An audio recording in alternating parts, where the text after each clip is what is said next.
I get this question a lot from a lot of viewers, but this time I was asked by Esther that question. If there's any difference between the sects of Judaism, meaning does it make a difference if one is Hasidish, is Lubavitch, Satmar, Breslev, or one is Orthodox, Kippa Sruga? What's the difference between all these things? Why, and is one better than the other, and why should one choose the other? So, to start with, first of all, it's a very deep concept, and the answer is a great long answer. But to touch a small part of it, as we all know, the Jews are divided into 12 tribes. Then there's a reason for that. The same way that when you go and build a building, there's different types of people. There's a contractor, there's an engineer, there's an architect, there's a plumber, there's an electrician, etc., etc. If you build the whole building and one trade is missing, the building is not only that it's not complete, you can't even live in that building.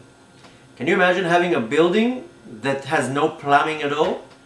So the building can be the most fanciest and nicest building, but there's no plumbing at all. So kind of the same thing with the Jews. The Jews are compared to a body. The same way that the body has a head, the body has a heart, the body has a liver, the body has feet. If the body will be missing one finger, one little toe, the body is incomplete. It does not mean that the body cannot function. With some limbs, if the body is missing a heart, the body cannot function. If the body is missing a leg, it can function, but it's not perfect, and it will be very hard for it to function. So is the same the Jews. It's not by chance that the Jews are divided to 12 tribes. The same way that the body can function with one of the limbs, or the building is not perfect with one of the topics, same thing with the Jews. That's why the Jews are divided in different groups. Now, it does not mean that one is better than the other, and it does not mean that if one has a long beard and one has a short beard, it means that he's better than the other, and it does not mean that depending on the color of the yarmulke, who is better than the other. Each one belongs to one tribe. Today, in our days, we do not know to which tribes we belong. Only priests and Levites, only Kohanim and Leviim, they know which tribe they belong. When Mashiach will come very soon, he will be able to tell each one of us to which tribe we belong. In the meantime, we don't know which tribes we belong. Therefore, each one is kind of in his own group. Why does one choose that group? That's a whole concept in itself, which I also get that question a lot. Why did I choose this particular group?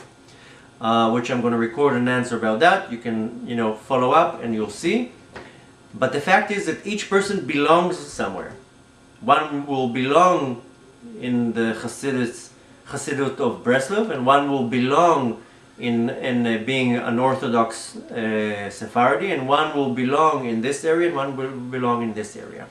So it does not mean one is better than the other, and it does not mean one is more valuable than the other. It means that we are, as Jews, are one machine. We're like a machine. One completes the other. One does his avoda in this area, one does his avoda in this area. So this question that I've been asked has many different questions. Why and how do you choose, and why do you choose? First of all, you don't choose. The divine providence, the hashgacha pratis, is what brings you to the right place where you should be. But to kind of stay on the topic of the question, it doesn't mean that one is better than the other. It doesn't mean if you wear a suit that looks different than the other suit, this is just levushim, this is just like garments, it's chetzonius, it's like the outer part, it's more, has to do with customs, with minhagim. But as long as the person is doing all 613 mitzvahs, and he's serving Hashem with love and fear, and he's a perfect Jew, it really does not matter how he serves it, as long as he does it right. So just to touch that question, because the question is also what's the difference between the groups, what's the different avoida, and there's all the question that I keep getting all the time is why I chose that specific group. which I'll answer in different videos, but in general, the answer is that doesn't mean that one is better than the other. And it even says that, for example, in the nosach of praying, there's a completely different nosach between the Ashkenaz and Sephardi and Hasidut. Each one has its own nosach. But the tzaddikim say that you're not allowed to even change the nosach, because the nosach was written by whoever compiled it, Ruach HaKodesh, and every word, every letter is important, and you're not allowed to distort it. And if one belongs to a certain sect, that's how he has to do his avodah, and that's how he has to pray.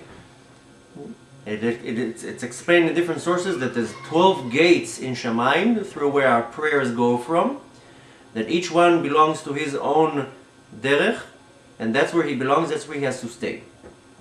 A lot of people feel that when they become religious, they're kind of searching, so they go to one group and they don't feel so comfortable there, and then they go maybe to a different group and they feel a little bit rejected there, and then they go to the third group and they really feel amazing there and accepted, and they feel warm and they feel that's where they belong. And it's not by chance, because this is where they belong. When I became religious, I first, I went to one place, then I went to another group, then to another group, a different yeshiva. I tried different places. The place that I felt where I belong is, I end up being in Lubavitch. But it doesn't mean that one is better than the other, and that doesn't mean that one should open a book and be like, okay, which group am I choosing? So I already spoke about it in a different video, how each person has, an essence. The soul comes from a certain place and it belongs to a certain place, and it has a certain avodah in this world. So it's a kind of a general topic, but to basically sum it up, doesn't mean one is better than the other. They're all great. One cannot live with the other, and it's actually kind of, in a funny way, kind of like a test, a nisayon from Hashem, to see how we're gonna work with each other when we're separated in different groups. If we're all gonna work in harmony, then we'll be a perfect machine. If we're gonna fight amongst ourselves, then we're gonna be in trouble. Imagine that building that you're trying to build, that the engineer is arguing with the architect, and the plumber doesn't want to talk with the electrician. So that's kind of what's going on now, because nobody wants to talk to anyone. Everybody's fighting with each other. The fact is that the same way as a perfect, healthy body, that all the limbs are working in order and everything is functioning perfect, that's what we should strive for. So again, no Jew is better than the other. All the Jews are great. All the Jews are on the same level. They're all like precious diamonds in the eyes of Hashem. And does not mean if one has a long beard or a shorter beard, or of a white kippah or a black kippah, or if his hat is going this way or his hat is going that way, or he wears his payas to the front, or he wears his payas to the back, or he doesn't even have payas. So each one has to do his own thing. And they're all good, and hopefully we'll get to the point that we can have unity between all the groups, and by that we'll be zoiche to merit to have Mashiach with us. So hopefully that answers your question, and if you didn't, just send me a message. I'll try and get more into it. Till the next time, I'll see you there.